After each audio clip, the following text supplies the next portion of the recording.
can you make me some pepper steak and gravy, please? Sure.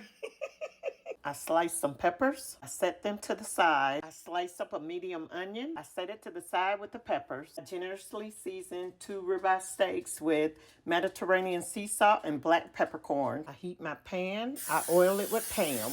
I add the steaks, both of them. I let them sear on each side for about 3 minutes. I turn them over with a spatula and sear the other side. I move the steak to one side of the pan and I add a half stick of butter. I let it melt. I add about a teaspoon of thyme. I cook the steak on medium and I baste it with the butter and thyme.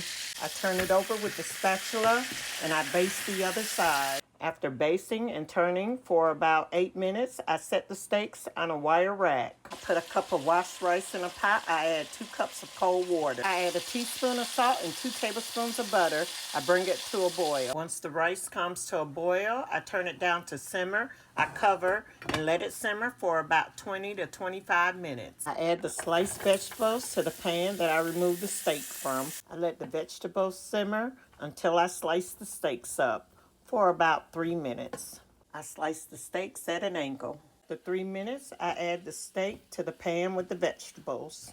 I add 2 tablespoons of Worcestershire sauce. I add 2 tablespoons of flour. I coat the meat and vegetables with it and let it cook for about 30 seconds. I add 2.5 cups of beef broth.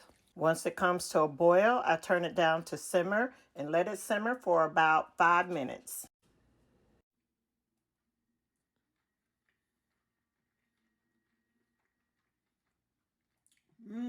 This pepper steak right taste good. Thank you, Elsie. You're welcome.